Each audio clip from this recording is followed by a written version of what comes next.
जय हिंद दोस्तों, वंदे मातरम। क्या होता है कि जब आपको किसी चीज़ को लेकर कुछ ज़्यादा ही ज़रूरत से ज़्यादा बल्कि भरोसा होता है और उस चीज़ में आपका दिल टूट जाता है, तब आप उस चीज़ का यकीन कर नहीं पाते हैं। अभी कुछ ऐसा ही जो हाल है वो ब्रह्मास्त्र के मेकर्स के साथ भी है। ब्रह्मास्त्र की कमाई एक समय पर हुई होगी अच्छी, लेकिन अब लगातार गिरती जा रही है और उसके बाद भी मेकर्स ये मानने को तैयार नहीं है कि ये मूवी फ्लॉप हो रही है। अब भाई, कलेक्शन की ही बात शुरुआत में भी की जा रही थी, कलेक्शन की ही बात अभी भी की जा रही है, तो पहले इसके मायने कुछ और अब मायने क्यों बदल गए ये समझ में नहीं आ रहा। कंगना रनौत ने जिस तरीके से एक बार बात कही थी कि भाई जिस तरीके से रेस 3 फ्लॉप हुई है उसको लेकर अलग तरह की बातें हो रही हैं, और जिस तरीके से अभी की हम बात करें ब्रह्मास्त्र के बारे में बात चल रही है वो बातें अलग हैं। अब क्यों ये अलग अलग है और क्यों मानने को कोई तैयार नहीं कि ब्रह्मास्त्र फ्लॉप हो रही है, इसी बारे में जरा बात करें। रणबीर कपूर और आलिया भट्ट स्टार फिल्म ब्रह्मास्त्र की बॉक्स ऑफिस पर 14 दिन से जारी बम्पर कमाई अभी भी कमजोर नहीं पड़ी है। फिल्म ब्रह्मास्त्र ने 13वें दिन यानी कि दूसरे बुधवार को 4 करोड़ रुपए का कलेक्शन कर मारा, जिसके बाद करण जौहर ने इसे ब्लॉकबस्टर घोषित कर दिया। 13वें दिन की कमाई के आंकड़े को देखें तो फिल्म ब्रह्मास्त्र ने कमाई के मामले में 1931 में आई फिल्म आलम आरा को बुरी तरह से पछाड़ दिया है। अब भाई बुरा मत मानिएगा, ये सिर्फ मैं एक व्यंग्यात्मक तरीके से बात कर रहा हूँ। खैर, अब तक ब्रह्मास्त्र को लेकर कुछ ऐसी ही खबरें नजर आ रही थी। करीब 13 दिन बीतने के बावजूद फिल्म की गिरती कमाई को नजरअंदाज करते हुए इसे लगातार ब्लॉकबस्टर घोषित किया जाता रहा, लेकिन 13वें दिन की कमाई के आंकड़ों ने बता दिया है कि फिल्म ब्रह्मास्त्र अब फ्लॉप की कैटेगरी की ओर बढ़ चली। करण जौहर ने जिस भारी भरकम बजट के साथ ब्रह्मास्त्र बनाई थी, उसे फिल्म मेकर अयान मुखर्जी की फिल्म को लेकर की गई 10-11 साल की मेहनत और रिसर्च भी नहीं बचा सकी। ब्रह्मास्त्र का ट्रेलर रिलीज होने के साथ ही फिल्म में शाहरुख खान की cameo, real life couple Ranbir Alia के बीच की रोमांस की चर्चा हो या शादी की बात और दूसरी चीज़ें, सदी की महानायक अमिताभ बच्चन, दक्षिण के सितारे के साथ पैन इंडिया रिलीज की सारी बातों ने काफ़ी माहौल बनाया था। फिल्म ब्रह्मास्त्र के बारे में एडवांस बुकिंग से लेकर हर संभव चीज़ के बारे में भी खूब लिखा गया। आसान शब्दों में कहें तो फिल्म के बारे में पॉजिटिव लिखने के चक्कर में न जाने कितनों की तो भैया बातें ही खत्म ना हो पाई। लेकिन 9 सितंबर को रिलीज के पहले दिन ब्रह्मास्त्र ने जब 36 करोड़ रुपए कमाई करी थी तो बता दिया गया था कि इसका अंजाम क्या होने जा रहा है। हालांकि इसके बावजूद बहुत से फिल्म समीक्षक इस बात पर अड़े रहे कि ब्रह्मास्त्र आने वाले दिनों में बॉक्स ऑफिस पर अच्छा प्रदर्शन करेगी, क्योंकि इसे अच्छे रिव्यू मिल रहे हैं और दर्शकों के वर्ड ऑफ माउथ के जरिए फिल्म का कलेक्शन सुधर जाएगा। फिल्म पर इसके बॉयकॉट कैंपेन का कोई असर नहीं होगा, क्योंकि अच्छी फिल्मों पर ऐसे फर्जी कैंपेन का असर होता भी नहीं। खैर, फिल्म ब्रह्मास्त्र के 13वें दिन का कलेक्शन सामने आने के बाद रणबीर कपूर और आलिया भट्ट के चाहने वालों से इतना ही कहा जा सकता है कि कम से कम अब तो मान लीजिए कि ब्रह्मास्त्र फ्लॉप हो चुकी है। फिल्म ब्रह्मास्त्र की रिलीज के समय दावा किया गया था कि यह दुनिया भर में 9000 से भी ज़्यादा स्क्रीन पर रिलीज हुई है। अकेले भारत में ही इसको करीब 5000 से भी ज़्यादा स्क्रीन मिले थे।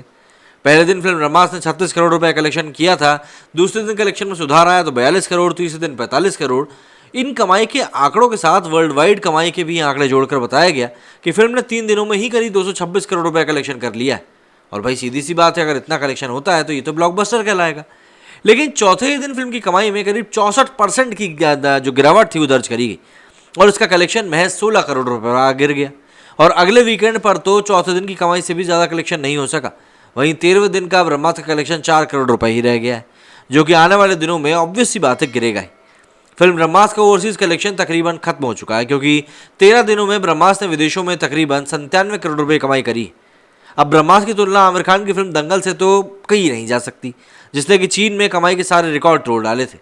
खैर, फिल्मों के बॉक्स ऑफिस कलेक्शन को लेकर आधिकारिक जानकारी देने वाली वेबसाइट सेक्निल के अनुसार फिल्म ब्रह्मास्त्र ने अब तक करीब 361 करोड़ रुपए की वर्ल्ड वाइड कमाई करी, जिसमें से करीब 36 करोड़ रुपए अन्य भारतीय भाषाओं से कमाए गए। तो अन्य भारतीय भाषाओं में भी इनकी कमाई खत्म ही मान ली जानी चाहिए, क्योंकि अब तो वो बढ़ने से नहीं। लेकिन देखिए, सेक्निल पर उपलब्ध आंकड़ों को खंगाला जाए तो पता चलेगा कि इसी साल रिलीज हुई 100 करोड़ के बजट वाली यह स्टार फिल्म KGF 2 ने 1207 करोड़ रुपए का वर्ल्ड वाइड कारोबार किया था, जैसे कि ऑल टाइम ब्लॉकबस्टर कहा गया था।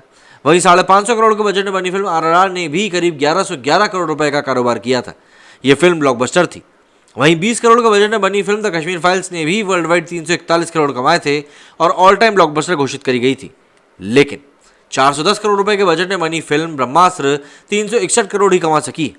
हो सकता है कि फिल्म अगले शुक्रवार को नेशनल सिनेमा डे पर 75 रुपए में मिलने वाली टिकटों के जरिए अपनी कमाई में 10-15 करोड़ रुपए और जोड़ ले, और उसके बाद भी अगर स्क्रीन मिली तो ये कमाई 50 करोड़ तक पहुंच सकती है। लेकिन इस कमाई के साथ ही फिल्म ब्रह्मास्त्र केवल अपने निवेश यानी कि करण जौहर की फिल्म बनाने में लगाई गई रकम ही निकाल पाएगी और ऐसा होने के बाद फिल्म को कम से कम ब्लॉकबस्टर तो नहीं कहा जा सकता। हाँ, फिल्म ब्रह्मास्त्र के मेकर्स को ओटीटी से उम्मीदें होंगी, लेकिन ओटीटी प्लेटफॉर्म ब्रह्मास्त्र जैसी बड़े बजट की फिल्म के राइट्स कितने में खरीदेंगे?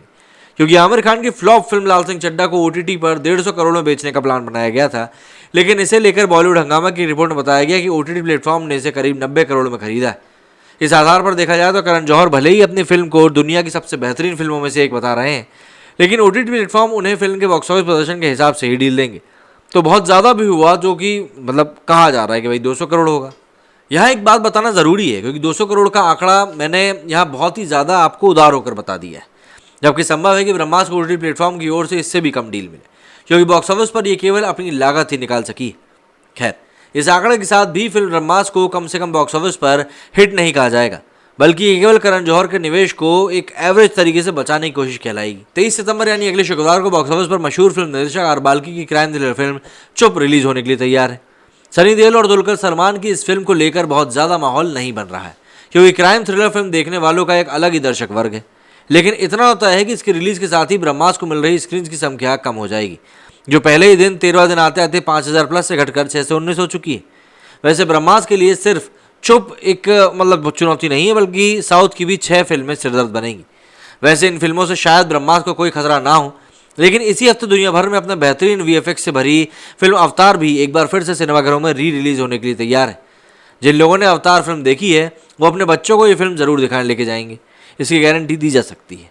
और इस री रिलीज का एक कारण जेम्स कैमरून की फिल्म अवतार के सीक्वल अवतार द वे ऑफ वाटर का इसी साल दिसंबर में रिलीज होना भी है, जिससे सीक्वल के लिए माहौल बनेगा। आसान शब्दों में कहें तो ब्रह्मास्त्र 600 से भी ज़्यादा स्क्रीन पर कब तक चलेगी इसका भरोसा नहीं है, और कम दर्शकों के पहुंचने पर फिल्म का शो भी कैंसिल हो सकता है, तो ये कोई बड़ी बात नहीं है। तो ऐसे में कब तक मेकर्स इस बात को लेकर अपना माथा पीटते रहेंगे कि भैया ब्रह्मास्त्र हिट हो रही है, ये थोड़ा इंतजार के साथ समझना पड़ेगा। मेरे इस वीडियो में इतना ही। जय हिंद, जय भारत।